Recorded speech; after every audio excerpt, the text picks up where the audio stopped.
প্রিয় দর্শক, সাজ্জাদ কাদিরের প্রীতি এবং শুভেচ্ছা নিন। এই মুহূর্তে আপনাদের সামনে কথা বলতে এসেছি জেনারেল ওয়াকারকে অপসারণ করে কাকে সেনাপ্রধান বানাবেন, এই প্রসঙ্গটি নিয়ে আপনাদের সামনে কথা বলবো। জেনারেল ওয়াকারুজ্জামান সেনাপ্রধান হিসেবে নিয়োজিত আছেন। গত বছর তিনি নিয়োগপ্রাপ্ত হয়েছেন 24শে জুন। তিনি 2027 সালের 23শে জুন পর্যন্ত সেনাপ্রধান হিসেবে দায়িত্ব পালন করবেন। তাকে 3 বছরের জন্য সেনাপ্রধান হিসেবে নিয়োগ দেওয়া হয়েছে।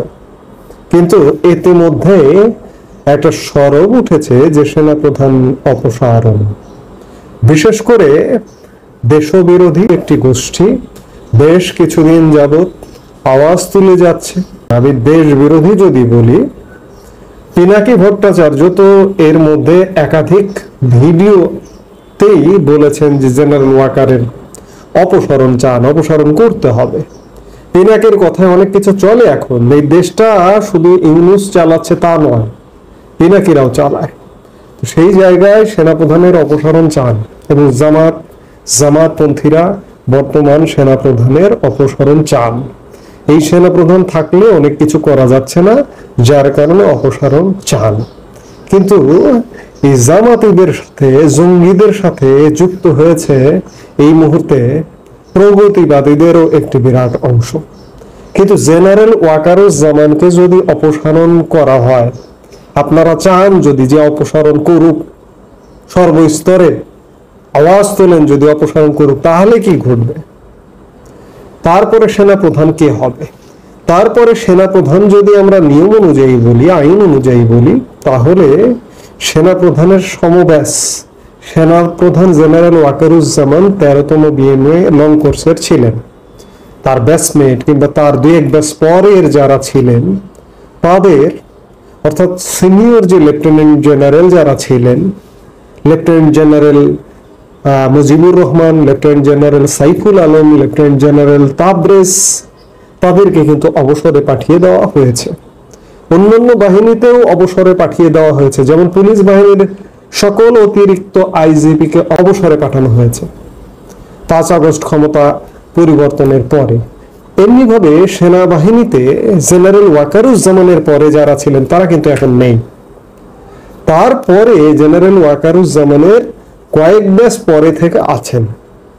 যেমন যে নিয়ম অনুযায়ী যদি বলেন, জ্যেষ্ঠতার ভিত্তিতে যদি বলেন, জেনারেল ওয়াকারুজ্জামানের পরে যিনি সর্বজ্যেষ্ঠ তিনি হচ্ছেন লেফটেন্যান্ট জেনারেল মিজানুর রহমান শামীম। তিনি chief of general staff CGS হিসেবে এই মুহূর্তে কর্মরত আছেন। তিনি 17তম বিএমএ লং কোর্সের চাকরিতে ঢুকেছেন। তিনি সর্বজ্যেষ্ঠ। ধরুন জেনারেল ওয়াকারকে সরিয়ে দিলেন, জ্যেষ্ঠতার ভিত্তিতে যদি কাউকে সেনাপ্রধান করতে হয় তাহলে মিজানুর রহমান শামীমকে করতে হবে। এরপরে যারা আছেন তারা একবারে জুনিয়র। এই যে 5 আগস্ট সরকার পরিবর্তনের পরে 2 জনকে লেফটেন্যান্ট জেনারেল করা হয়েছে। এছাড়া বাকি যে আর 2 জন আছেন তারাও 1 বছর আগে লেফটেন্যান্ট জেনারেল হয়েছেন। যেমন লেফটেন্যান্ট জেনারেল মোহাম্মদ শাহিনুল হক, তিনি এনডিসি ন্যাশনাল ডিফেন্স কলেজের কমান্ড্যান্ট হিসেবে আছেন। তিনি 20তম বিএমএ লং কোর্সের। মিজানুর রহমান শামীমকে যদি না করা হয়, জ্যেষ্ঠতা যদি ডিঙ্গানো হয়, অনেক সময় সেনাবাহিনীতে এমন ঘটনাও ঘটেছে যে জ্যেষ্ঠতা ডিঙ্গিয়ে সেনাপ্রধান করা হয়েছে। তাহলে শামীমকে যদি পাস করেন তাহলে মোহাম্মদ শাহিনুল হককে সেনাপ্রধান করতে হবে। এরপরে যদি তাকেও পাস করেন তাহলে lieutenant general SM. Kamrul Hasan, যিনি 1 বছর আগে 2023 সালে লেফটেন্যান্ট জেনারেল পদে পদোন্নতি প্রাপ্ত হয়েছেন, তিনি এখন সশস্ত্র বাহিনীর প্রিন্সিপাল স্টাফ অফিসার হিসেবে দায়িত্বরত আছেন। তিনি 21তম বিএমএ লং কোর্সের চাকরিতে ঢুকেছেন। এরপরে 2 জন লেফটেন্যান্ট জেনারেল আছেন, একজন 23তম, একজন 24তম বিএমএ।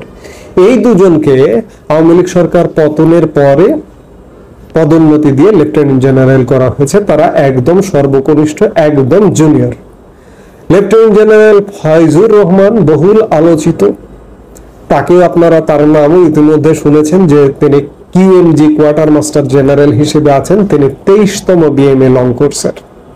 উপরের 3 জনকে ডিঙ্গে যদি করতে হয় তাহলে তাকে করতে হবে। ধরুন 4 জন লেফটেন্যান্ট জেনারেলকেই ডিঙ্গালেন, তাহলে কাকে করতে হবে? লেফটেন্যান্ট জেনারেল মাইনুর রহমান, যিনি 24তম বিএমএ লং কোর্সে চাকরিতে ঢুকেছেন। তিনি army training and doctrine commander Mominshahi সেনানিবাস অর্থাৎ ময়মনসিংহ সেনানিবাসে কর্মরত আছেন জিওসি হিসেবে। এই 24তম ব্যাচের মোহাম্মদ মাইনুর রহমান, অর্থাৎ 5 জন লেফটেন্যান্ট জেনারেল, তাদের মধ্য থেকে সেনাপ্রধান করতে হবে, কিন্তু তারা জুনিয়র। এখন প্রশ্ন হচ্ছে, পুলিশে অতিরিক্ত আইজিপি সবাইকে অবসরে পাঠানোর কারণে পুলিশের আইজিপি করা হয়েছে বাইরে থেকে এনে বাহারুল আলম, যার বয়স এখন 65 বছর। পুলিশের আরেকটি খুব গুরুত্বপূর্ণ unit DMP commissioner Sheikh Sajjad Ali, সব জ্যেষ্ঠদেরকে অবসরে পাঠানোর কারণে, অতিরিক্ত আইজিপিদের অবসরে পাঠানোর কারণে ডিএমপি কমিশনারও বাইরে থেকে এনে ডিএমপি কমিশনার করা হয়েছে। তার বয়সও 65 বছর, অর্থাৎ চাকরির বয়স পেরিয়ে গেছেন আরো 5-6 বছর আগে। ঠিক এমনি করে আরেকটি খুব গুরুত্বপূর্ণ বাংলাদেশের প্রশাসনের মন্ত্রী পরিষদ সচিব, যার চাকরির বয়স প্রায় 10 বছর আগে চলে গেছে, শেখ আব্দুর রশিদ, তার বয়স এখন 68 বছর। তাকে এই যে পরিবর্তিত সময়ে বাইরে থেকে ডেকে এনে মন্ত্রী পরিষদ সচিব করা হয়েছে, এবং তার মতো বেশ কিছু মানুষকে এরকম 65, 67, 68 বছর বয়সে 82 ব্যাচ, 84 ব্যাচ, 83 বিসিএস ব্যাচের মানুষদেরকে সিনিয়র সচিব করা হয়েছে। আজকে প্রশ্ন হচ্ছে যে সেনা প্রধানের পরে যে পদগুলো আছে, মিজানুর রহমান শামীম ছাড়া 17তম ব্যাচ ছাড়া পরের গুলো যারা আছেন তারা সব জুনিয়র, মোস্ট জুনিয়র। নিয়ম অনুযায়ী যদি তাদের মধ্য থেকে সেনাপ্রধান করা হয়, আদৌ কি করা হবে? পুলিশে যদি বাহির থেকে আনা হয়, মন্ত্রী পরিষদ সচিব যদি বাহির থেকে আনা হয়, তাহলে আপনারা যারা জেনারেল ওয়াকারুজ্জামানের অপসারণ চাচ্ছেন, তাদের কপালে এমন ঘটনা ঘটবে, বাইরে থেকে চলে আসবে। বাইরে থেকে এমন কেউ আসবে যে জামাত বা জঙ্গিরা, দেশবিরোধীরা যেটি চায় সেই রকম কেউ আসবে। আপনারা নিশ্চয়ই জানেন যে, আমি একটা উদাহরণ দিচ্ছি, এরকম আরো বেশ কিছু সেনা কর্মকর্তা আছে যারা জামাতপন্থী। গোলাম আজমের ছেলে আব্দুল্লাহ আমান আজমি, যিনি ব্রিগেডিয়ার জেনারেল হিসেবে অবসর গ্রহণ করেছেন, এমন কাউকে যদি সেনা প্রধান করা হয়, তাহলে আপনাদের কি ঘটবে? যারা জেনারেল ওয়াকারুজ্জামানকে অপসারণ চাইছেন, 3 দিন আগে এই আব্দুল্লাহ আমান আজমি একটা সাক্ষাৎকার দিয়েছেন, যেখানে তাকে প্রশ্ন করা হয়েছিল যে আপনি তো অনেক আগে ব্রিগেডিয়ার জেনারেল হিসেবে অবসর নিয়েছেন, এখন চাকরিরত থাকলে আপনি তো সেনা প্রধান হতেন, এখন যদি আপনাকে দায়িত্ব দেওয়া হয় তাহলে কি হবে? ব্রিগেডিয়ার জেনারেল হিসেবে দায়িত্ব পালন করেছেন, প্রোটোকল অনুযায়ী আপনার এতদিনে সেনা প্রধান অনেক আগেই হয়ে যাওয়ার কথা ছিল, বা সেই অন্যায়ভাবে আপনাকে বরখাস্ত করা হয়েছিল 2009 সালে, এবং এখন পরবর্তীতে সরকার আপনাকে অবসর দিয়েছে।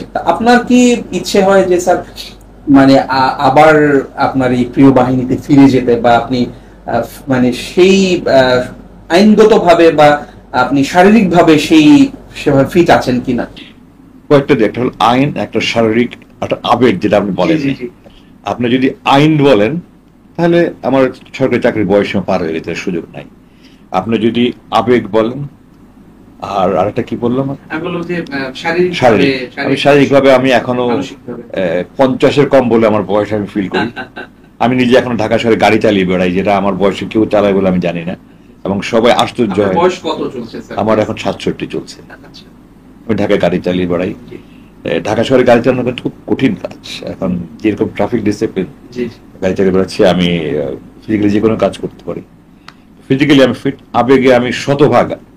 আমাকে যদি মৃত্যু পর্যন্ত দায়িত্ব পালন করেন, আমি মৃত্যু পর্যন্ত দায়িত্ব পালন করতে পারি। আমি আমার যেটা বলি, আমার অনুপ্রেরণা মনে শিরা বছর রক্ত বিরুদ্ধে একজন সৈনিক। I was born to be a soldier. So I'd love to die as a soldier. কিন্তু আবেগ দিয়ে তো সবকিছু হয় না। আইন অনুযায়ী এটার কোনো সুযোগ নাই। তবে সরকার চাইলে আইনের বাইরে অনেক কিছু করতে পারে। 1971 সালে জেনারেল ওসমানীকে, যিনি কর্নেল অবসরপ্রাপ্ত ছিলেন এবং তারপরে উনি এমপি হয়েছেন, উনাকে 4টা পদোন্নতি দিয়ে ওনাকে সেনাপ্রধান করা হয়েছে। এবং উনি যে বাহিনী কোনোদিন কমান্ড পায় না, আপনারা তো জানেন না, উনি আর্মি সার্ভিসেস করে লোক, যারা কোনোদিন যুদ্ধ করা তো দূরের কথা, কামানের গোলার আওয়াজও শোনে না, 20-25 মাইল দূরে থেকে যেটা শোনা যায়। তো উনি এএসসির অফিসার, পৃথিবীর ইতিহাসের কোথাও ব্রিগেড কমান্ডও করে না, আর সেই ডিভিশন বাদ দিয়ে উনি 3 বাহিনীর কমান্ডার হয়েছেন। তো সরকার চাইলে কত কিছু হতে পারে, আল্লাহ তোক দিলে যেটা লিখে রাখেছে সেটাই হবে। এই জন্য আমি এটা নিয়ে পেরেশান নই। বাট আমাকে যদি সুযোগ দেওয়া হয় যে তুমি কি চাও কিনা, আমি জান দিয়ে দেবো সেনাবাহিনীর জন্য। তিনি বলেছেন যে এখন তো আমার আসলে দায়িত্ব পালনের কোনো সুযোগ নেই, নিয়ম অনুযায়ী আইন অনুযায়ী নেই, কিন্তু সরকার চাইলে কি না পারে। অর্থাৎ তার মধ্যে মনে হয় একটা খায়েশও আছে। তিনি জেনারেল ওসমানীর উদাহরণ দিয়েছেন, 4টে পদ। জেনারেল ওসমানী কর্নেল থেকে অবসরে গেছিলেন, অবসর থেকে তাকে মুক্তিযুদ্ধের কমান্ডার করা হয়েছিল এবং সেনাপ্রধান করা হয়েছিল। সেই জায়গা থেকে উদাহরণ দিয়ে তিনি হয়তো বলতে চাইছেন যে সরকার যদি চায় তাহলে তো হতেই পারে। তো এই জেনারেল আজমিদের মতো কেউ যদি সেনাপ্রধান হয় তাহলে কি আপনাদের ভালো হবে? আপনারা যারা মনে করছেন জেনারেল ওয়াকারুজ্জামানকে অপসারণ করে এমন কাউকে, বাহিনীর বেশিরভাগ জুনিয়রদের হলো না, বাইরে থেকে আনা হলো। বাংলাদেশ সেনাবাহিনীতে এই স্বাধীন বাংলাদেশেও কিন্তু বাইরে থেকে এনে সেনাপ্রধান করারও নজির আছে। এই যে আজকে জেনারেল ওয়াকারুজ্জামান, তারই শ্বশুর জেনারেল মোস্তাফিজের কথা আপনাদের নিশ্চয়ই মনে আছে। 1996-2001 আওয়ামী লীগ সরকার যখন ক্ষমতায় ছিল তখন কিন্তু জেনারেল মোস্তাফিজ অবসরপ্রাপ্ত ছিলেন। অবসর থেকে তাকে নিয়ে এসে তাকে জেনারেল পদবি দিয়ে তাকে সেনাপ্রধান করা হয়েছিল। আজকেও যদি এরকম ব্রিগেডিয়ার জেনারেল আব্দুল্লাহ আমান আজমিদের মতো কাউকে ধরে এনে সেনাপ্রধান করা হয় তাহলে কি হবে একবার চিন্তা করুন তো। ব্রিগেডিয়ার জেনারেল আমান আজমি কে? আব্দুল্লাহ আমান আজমি, যিনি বাংলাদেশের জাতীয় সঙ্গীত পরিবর্তন করতে চান, যিনি বাংলাদেশের পতাকা পরিবর্তন করতে চান, যিনি দিন রাত পাকিস্তান জপেন। আপনারা কি সেই পরিণতি চাইছেন? যদি না চেয়ে থাকেন তাহলে আপনাদের সবার মনে করে নিতে হবে যে, এবং সবার প্রত্যাশা করতে হবে, সবার চাইতে হবে জেনারেল ওয়াকারুজ্জামান তার পূর্ণ মেয়াদ পূর্ণ করুন এবং তার মেয়াদকালীন সময়ে তিনি বাংলাদেশকে একটা শৃঙ্খলা এনে দিন। আপনারা যদি এটি না চান তাহলে বাংলাদেশের কপালে দুঃখ আছে, আপনার আমার কপালেও দুঃখ আছে। আপনার আমার জাতীয় সঙ্গীত, আপনার আমার জাতীয় পতাকা, আপনার আমার স্বাধীনতা, সার্বভৌমত্ব, মুক্তিযুদ্ধের মাধ্যমে যে বাংলাদেশটি অর্জিত হয়েছিল সেই বাংলাদেশটি থাকবে না। এখন সিদ্ধান্ত আপনাদের, আপনারা কি চান? জেনারেল ওয়াকারকে কি অপসারণ চান কি চান না? এই মুহূর্তে এ পর্যন্তই। সবাই ভালো থাকুন, সুস্থ থাকুন। আমাদের ভিডিওগুলো নিয়মিত পেতে